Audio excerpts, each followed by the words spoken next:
In the second part of the lesson, we will look at the main functions for creating three-dimensional objects, such as extrusion and rotation. First, we will need a sketch. Let's create it on the XY plane. Use the rectangle from center command. As the center, we will specify the origin and create a rectangle of arbitrary shape. Let's add dimensions. Specify the length as 30 and the height as 50. To align the sketch relative to the origin, add dimensions to the center. As in the previous example, specify them in terms of d2 divided by 2, and the second dimension d1 divided by 2. Draw an arbitrary circle at the top of the rectangle and complete creating the sketch. Remember how we created objects in direct modeling.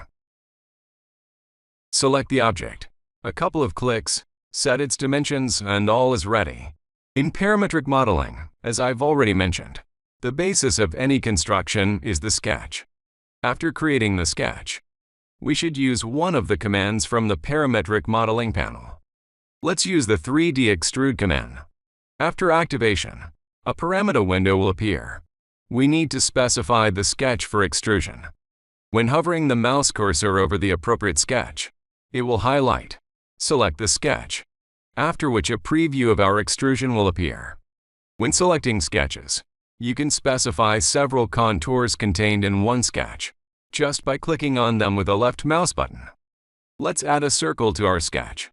Now we have a solid rectangle extruded. To exclude a contour from the selection, click on it while holding the Shift key. Below the extrusion distance field, there are icons for directions.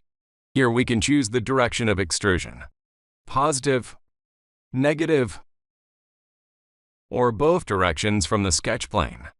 Below, you can set the angle of slope, taper, for our extruded profile. For example, let's set 15 degrees and see what we get. Click OK. Turn on the Shaded with Edges display mode. The result of our actions will be the creation of a 3D body. Pay attention to the 3D history. Our body has been added to it. By right-clicking on it, we can rename, delete, or hide it from the graphics area so it doesn't get in our way. In the same way, we can show it again. The next option allows to lock the body in space. Currently, our 3D object is not fixed, and we can drag it with a right mouse button. If we lock the body, an anchor icon will appear on its thumbnail in the 3D history, and the body itself will be statically fixed in the graphics area. The next command will be useful in a large assembly. Show in a viewport. For example, if we have many parts and we want to zoom in on one, we can use Show in a viewport command, and the view will move to that specific part. If we expand the 3D object by clicking on the triangle next to it, we will see the construction history of that specific part. Our part currently contains a sketch and an extrusion operation. Unlike direct modeling, we can edit any component. For example, double-click on the extrusion operation and change its parameters. Specify the distance as 9, taper as 0 degrees, and the positive direction of extrusion.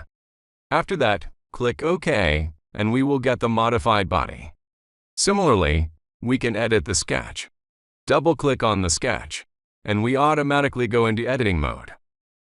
Increase the length to 60 and the height to 120. Confirm the changes by clicking the End Editing button. As you can see, the parametric model changed following the sketch modification. The next useful command for creating parametric objects is the Revolve command. Similar to extrusion, we need a sketch for rotation. Let's create a new sketch on the ZX plane. Use the Hide command and temporarily hide the first created body. Let's create a sketch. Use the Polyline command.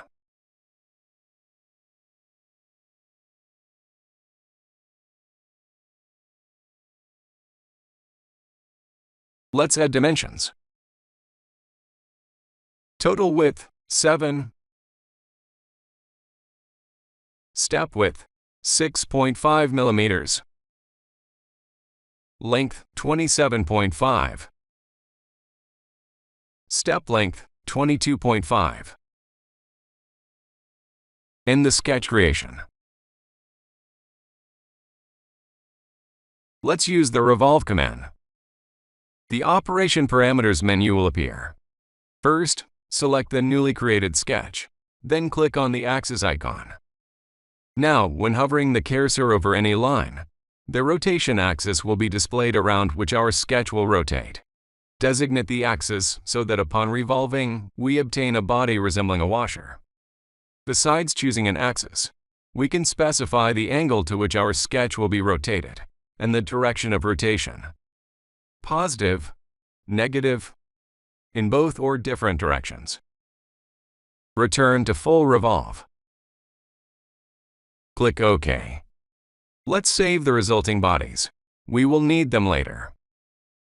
I also think it's important to mention that using Boolean operations for union, subtraction, or creating intersections between bodies of direct and parametric modeling should be avoided to prevent unstable software performance and errors in 3D object geometry. This concludes the part of the parametric modeling lesson dedicated to extrusion and rotation operations. When you are ready, proceed to the next part of the lesson. Thank you for your attention.